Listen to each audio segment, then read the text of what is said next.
Sometimes the people you've given everything to are the ones who appreciate it the least. That thought echoed in my mind as I sat alone at the table I had reserved for 4, the small cake in front of me still untouched, its 70 candles waiting to be lit but melting in the heat of the summer evening. My phone lay in front of me, offering no comfort. No missed calls, no apologetic texts, just the empty, hollow glow of social media. Moments earlier, I had discovered where my children really were.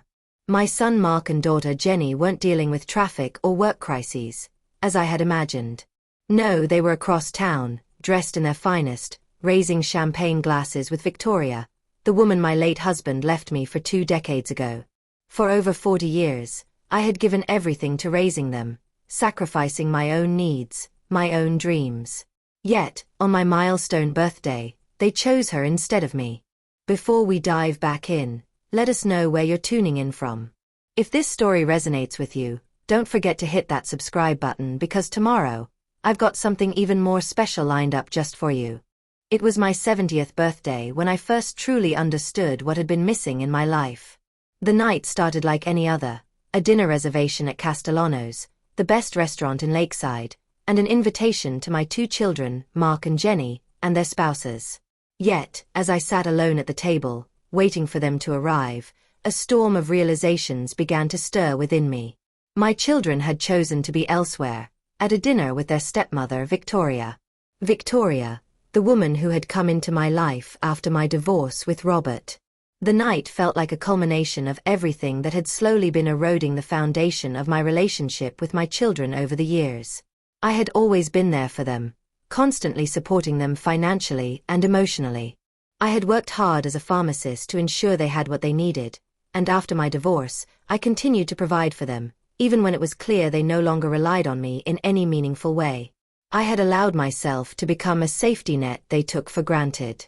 As I sat there at Castellano's, watching the candles flicker on my untouched cake, I thought about the years of quiet sacrifice, the years I had poured my heart into being a wife, a mother, a provider, and how little I had been appreciated in return.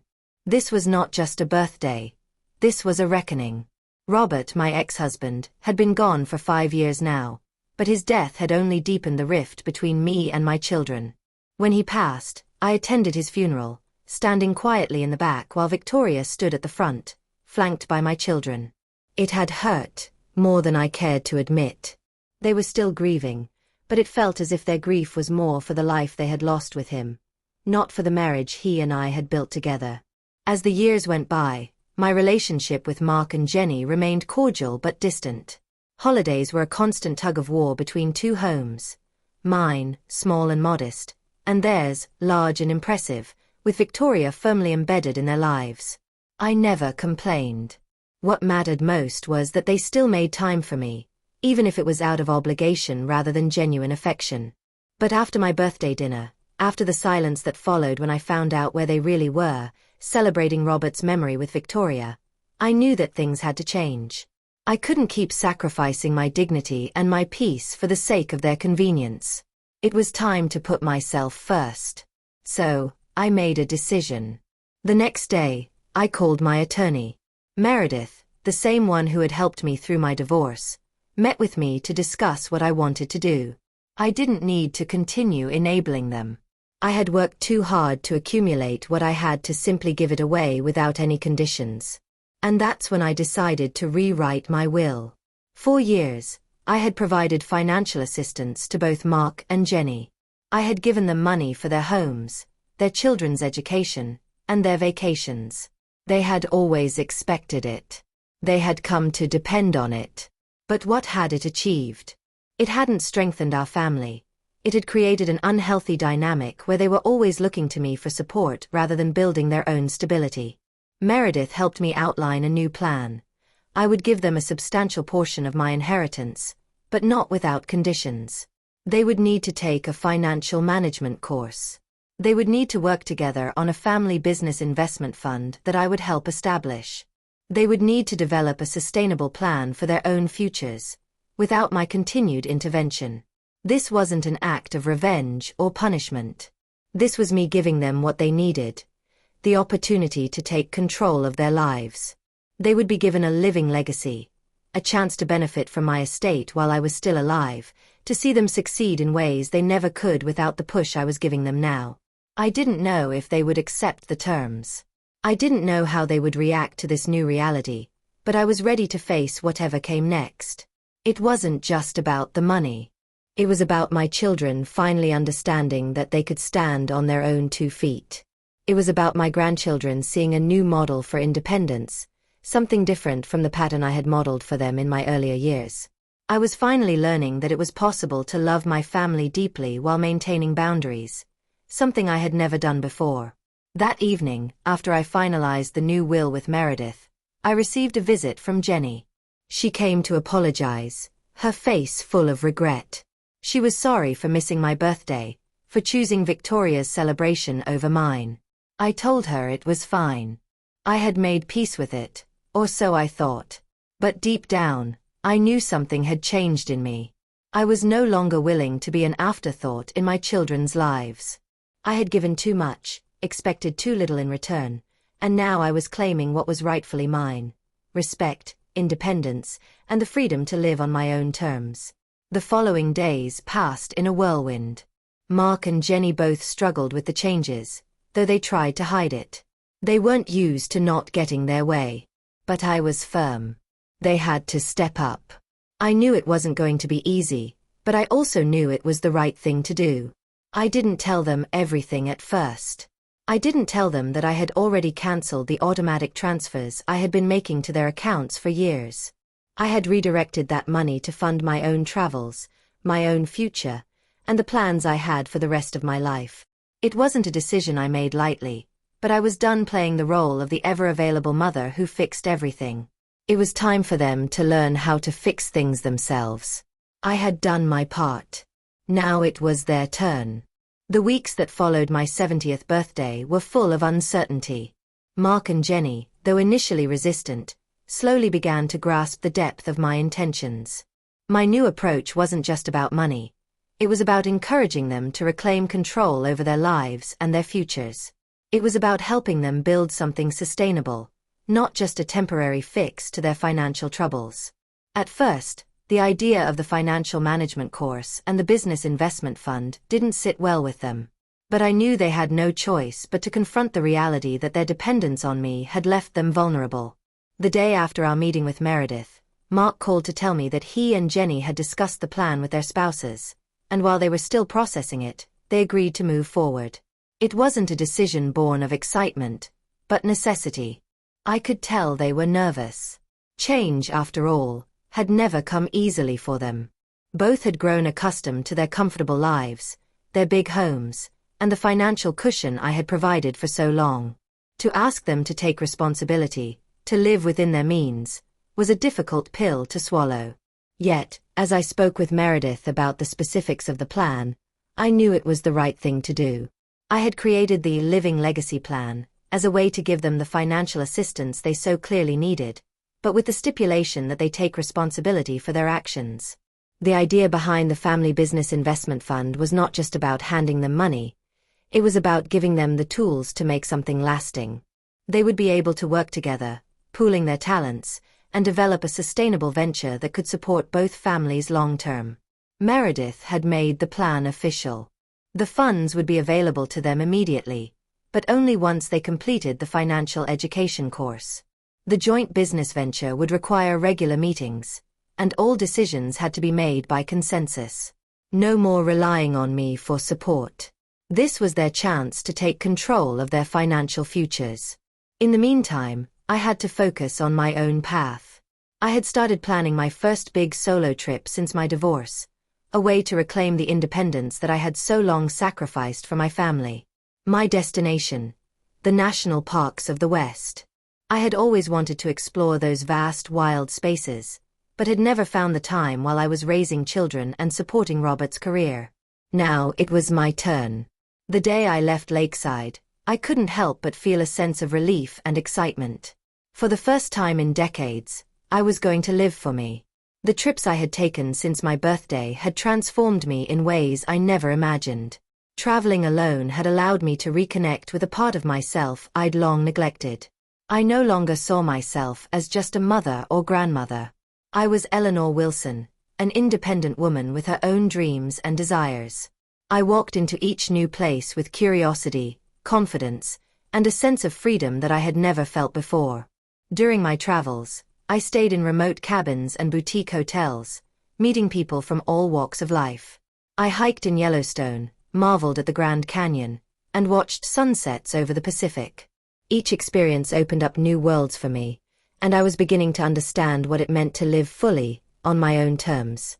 Meanwhile, back in Lakeside, the changes I had set in motion began to ripple through my family. Mark and Jenny threw themselves into the financial education course, albeit reluctantly at first. They were learning concepts like budgeting, saving, and investing, things that had always been foreign to them. It was fascinating to watch, knowing that these lessons were not just shaping their financial futures but transforming their mindsets as well. The idea of opening a family business, a community sports complex, started to take shape.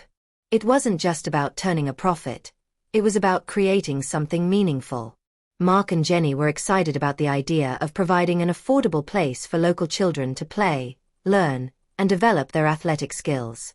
They were eager to create opportunities that would give back to the community, and for the first time in a long while, they seemed to understand the true value of giving. The Wilson Family Fieldhouse, as they decided to call it, was more than just a business. It became a symbol of their growth, a reflection of the changes I had pushed them to make. It was their opportunity to build something sustainable and impactful, both for themselves and for Lakeside. As the months passed, the once tense relationships between me and my children began to ease. Mark and Jenny still had moments of doubt, but they were becoming more confident in their decisions.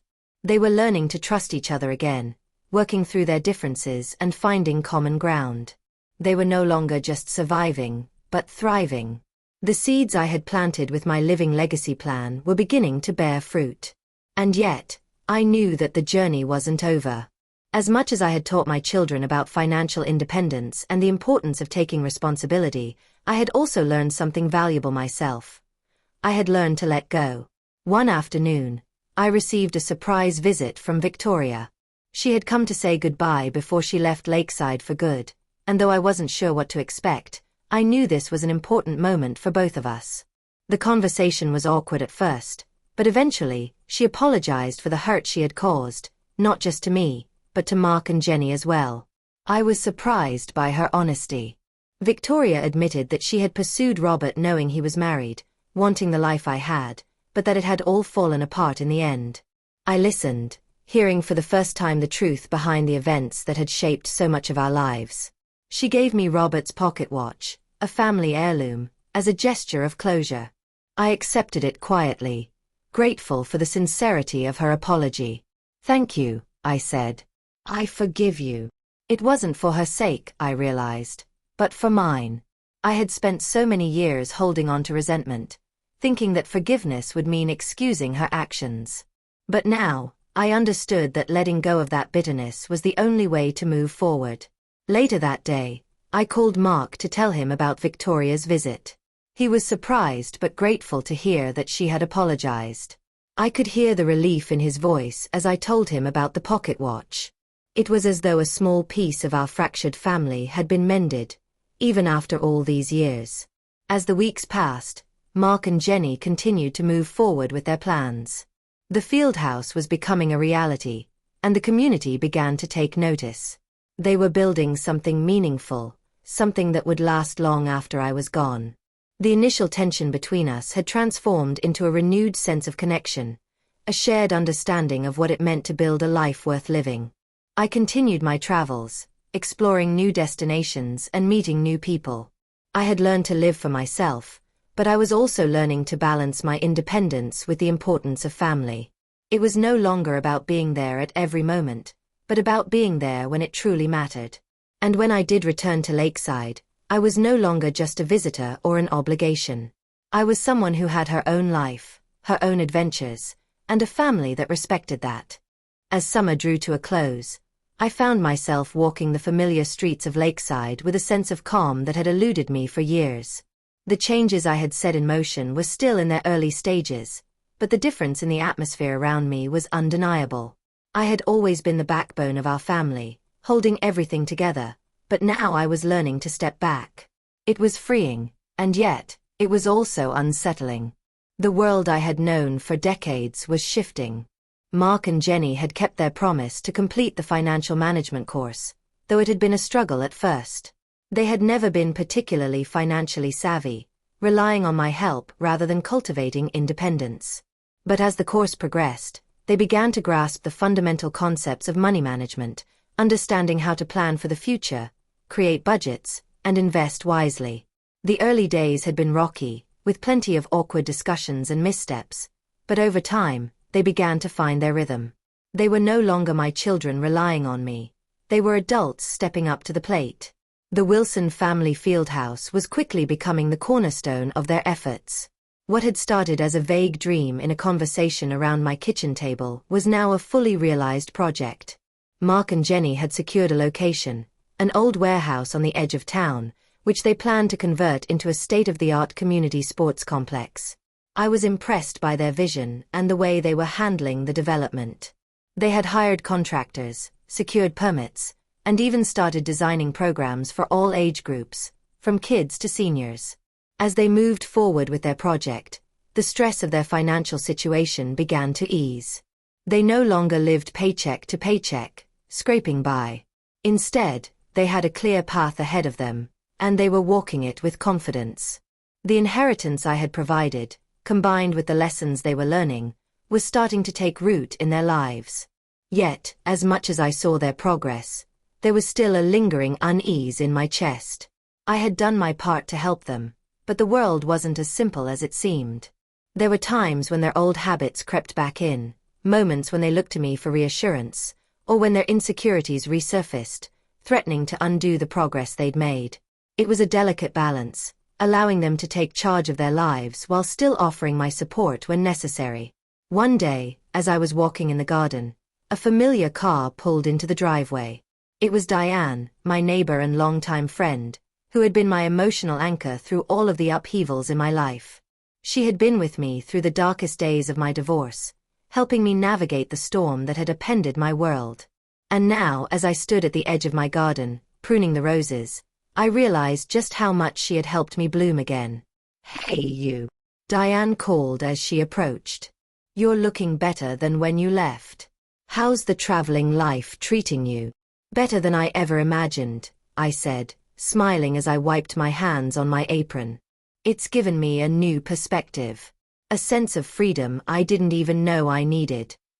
Diane sat down beside me, offering me a cup of coffee she had brought with her. "I've been hearing things around town," she said, her tone more serious. "People are saying that your kids are doing better. That the Fieldhouse is going to be a huge success. I've even heard talk of a senior wellness center being included in the plans." I nodded, pride swelling in my chest. Yes, they're doing well.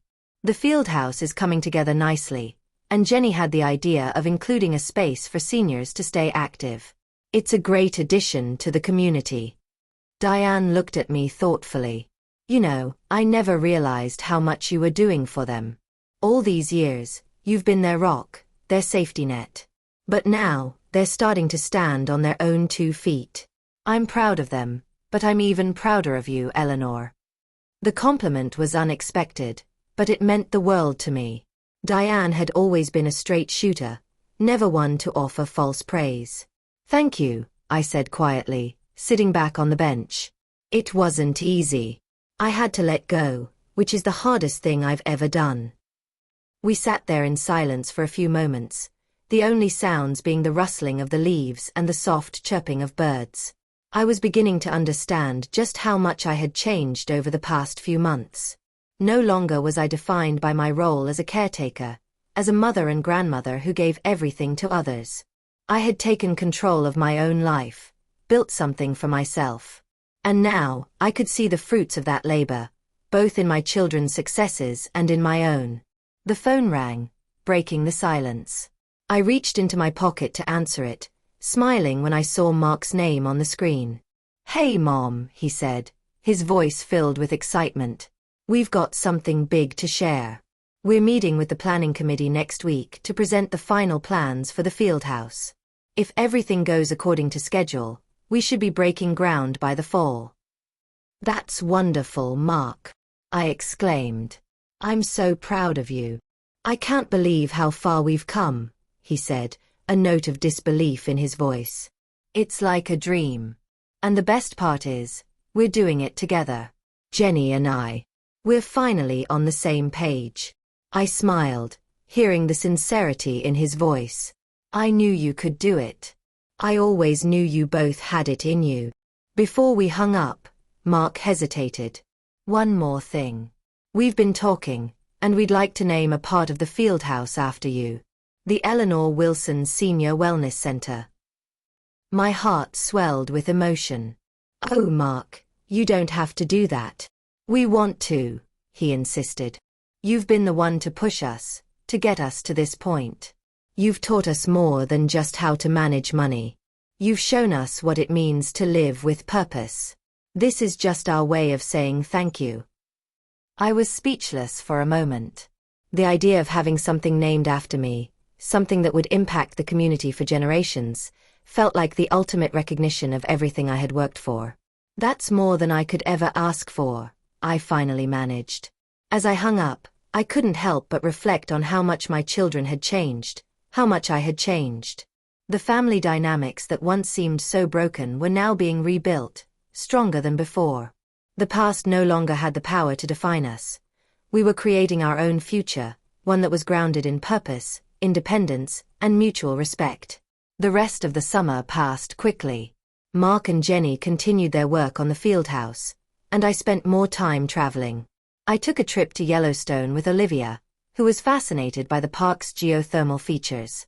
We hiked through the vast wilderness, soaking in the peace and solitude. For the first time, I felt like I was truly connecting with my granddaughter on a deeper level. Lucas, too, had his own adventure when he spent a summer with me in Washington, D.C. He was drawn to the city's history, and together, we explored the museums and monuments. His enthusiasm for learning was contagious, and I found myself inspired by his curiosity. It was a side of him I hadn't fully seen before, and it reminded me just how much I had missed while I had been busy with my own life. Even Emma, though still a teenager, was blossoming into a young woman with her own voice. She had joined the team at the field house, teaching art to children, and was becoming more confident in her abilities. It was a joy to watch her grow, knowing that I had played a part in helping her find her path. But the most profound change was in my relationship with my children. No longer were they dependent on me for financial support or emotional validation. They were standing on their own, with their own dreams, their own ambitions. I had shown them the way, but they were now walking their own paths. As autumn approached, life in Lakeside took on a rhythm that felt both comforting and exhilarating. The field house was taking shape with impressive speed. I visited regularly, witnessing firsthand the impact it was beginning to have on the community. Mark and Jenny's vision was becoming a reality, and their enthusiasm was contagious. What had once seemed like an impossible dream now stood solid and tangible, a testament to their hard work, collaboration, and commitment to making a difference. I too had found my own rhythm. My travels had opened my eyes to the world in ways I had never imagined. With each new destination, I felt the weight of my past recede. The more I saw, the more I realized how much I had been living in the shadows of others. My marriage, my children, my responsibilities. Now, I was creating my own path, with no one but myself to answer to. The world was vast and full of possibilities, and I was eager to explore it all. But as much as I embraced my newfound independence, there were still moments of reflection. Times when I would pause and wonder about the choices I had made, the people I had left behind, and the family that had evolved in my absence. My relationship with my children was changing for the better, but was it enough? Had I truly helped them grow into the people I always hoped they would be? Or had I merely created a space for them to depend on me until they were ready to stand on their own? These questions lingered in my mind one quiet evening as I sat by the fire in my cozy living room, the soft glow of the flames dancing across the walls. My phone buzzed, and I glanced at the screen to see a message from Jenny.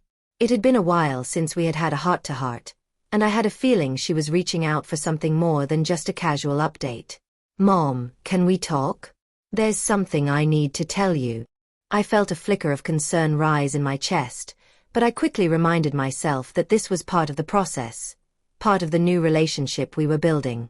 We were learning to communicate in a way we never had before, and that meant facing difficult conversations, not avoiding them. I picked up the phone and dialed her number. "Hey, sweetheart," I said when she answered, trying to keep my tone light. "What's going on?" There was a long pause before she spoke, her voice tight with uncertainty. "Mom, I've been thinking a lot about everything. About you, about us, and about Victoria." I sat up straighter, feeling the weight of her words. "Victoria," I repeated, surprised. "What about her? I know you've had your issues with her. And I've always understood why," she began, her voice tinged with both guilt and resolve. "But I wanted to tell you something that I don't think I've said before. I think I need to apologize." I wasn't sure what to say. The words seemed too heavy, too unexpected. Apologize? For what? "For everything, really," she continued, her tone softening. "I know I let you down when I chose to stand by Victoria, and I know how much that hurt you. I wasn't trying to replace you. I think I just didn't know how to navigate everything. I didn't realize how much it affected you, how much it created a distance between us. I didn't see it until recently, and I wanted to say I'm sorry." Her words were a balm to the wounds that had festered for years. The old hurt, the resentment I had carried for so long, felt lighter in an instant. I hadn't expected an apology, but now that it was here, it felt like a healing of sorts. "I'm proud of you for saying that, Jenny," I said, my voice thick with emotion. "I know it wasn't easy. And I know you had your reasons for doing what you did. We've both been through a lot." "I've been thinking a lot about how we've changed," she said, her voice cracking slightly.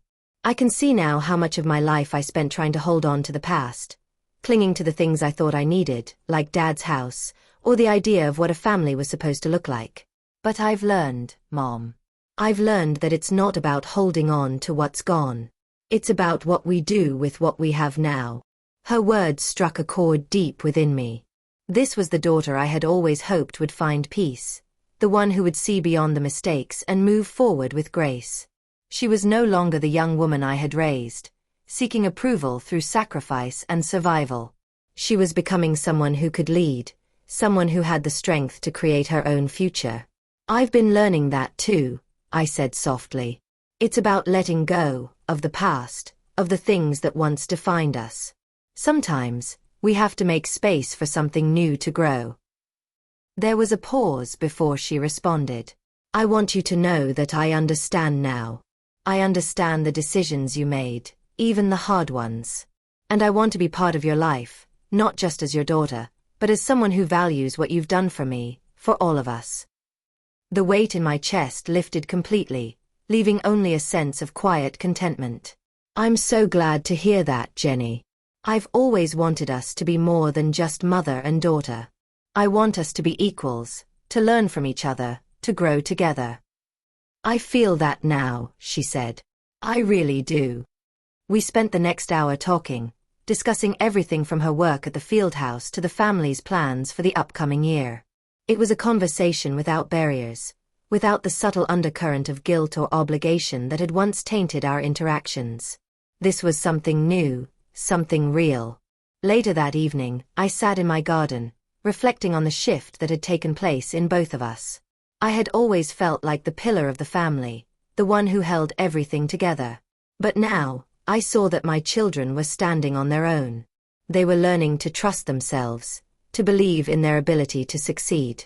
I had given them a foundation, not just in terms of money, but in terms of values. Values that had been instilled in me through years of sacrifice and hard-earned wisdom. As the night settled over the town, I thought about the changes I had made. The inheritance I had restructured had not just transformed my children's financial future. It had also reshaped their sense of self-worth and their relationship with me. We were no longer bound by old expectations or old mistakes. We had forged a new path together, one that honored the past while embracing the future. I closed my eyes for a moment, taking in the cool evening air. For the first time in a long while, I felt at peace with where I was. I had given my children the tools they needed to thrive, and I had finally given myself the gift of freedom. Freedom to live my own life, to travel, to explore, and to find purpose in the years ahead. The next morning, as I boarded a flight to Spain for my next adventure, I felt a sense of excitement I hadn't known in years. This was my time.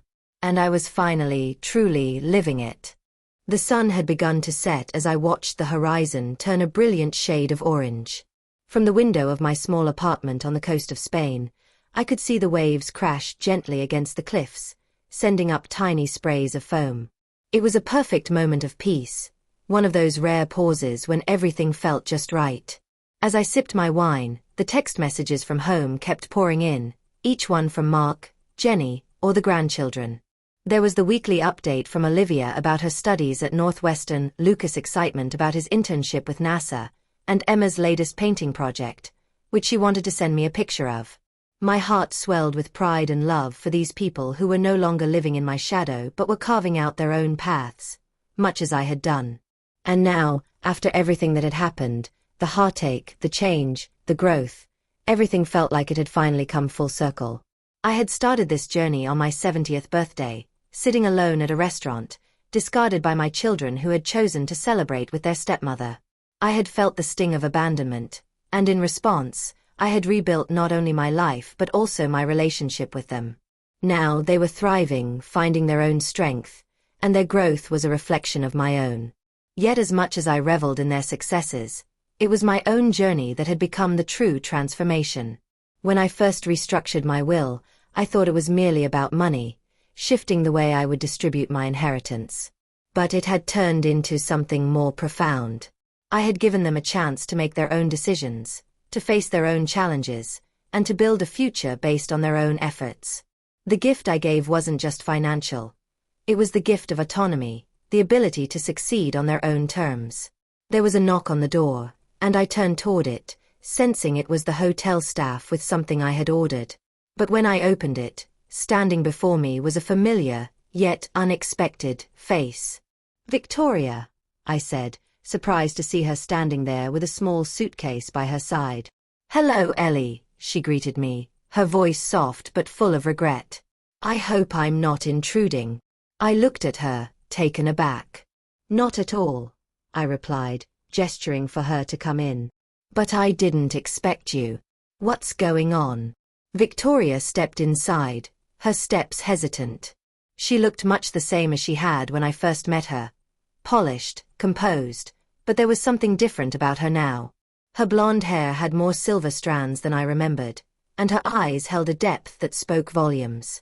She was no longer the confident younger woman who had stolen my husband's heart.